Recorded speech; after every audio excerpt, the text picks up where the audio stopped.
Guys, আমরা এখন যাচ্ছি মাধবপুর লেক। আর মাধবপুর লেক হচ্ছে আমাদের শ্রীমঙ্গলে একই দিনে দ্বিতীয় গন্তব্য।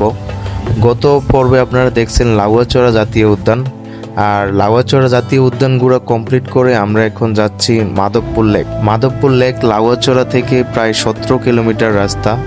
আপনারা যারা বাইকে করে যাবেন সর্বোচ্চ 30 থেকে 35 মিনিট সময় লাগতে পারে। তবে মাধবপুর চা বাগানগুলো অনেক বেশি সুন্দর। আপনারা যখন বাইক রাইড করে যাবেন তখন এইরকম সারি সারি চা বাগান দেখতে পারবেন। আসলে শ্রীমঙ্গলের প্রত্যেকটা রাস্তাই অনেক সুন্দর, কারণ চারপাশে রয়েছে চা বাগান, তার মধ্যে দিয়ে রাস্তাগুলো এঁকে বেঁকে চলে যায়।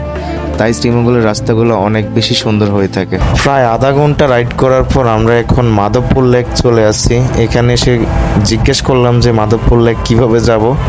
তখন একজন বলল যে এখানে বাইকটা রেখে আপনারা সোজা 2 মিনিট হাঁটতে থাকেন, সামনেই মাধবপুর লেক। তারপর আমরা এখানে বাইকটা রেখে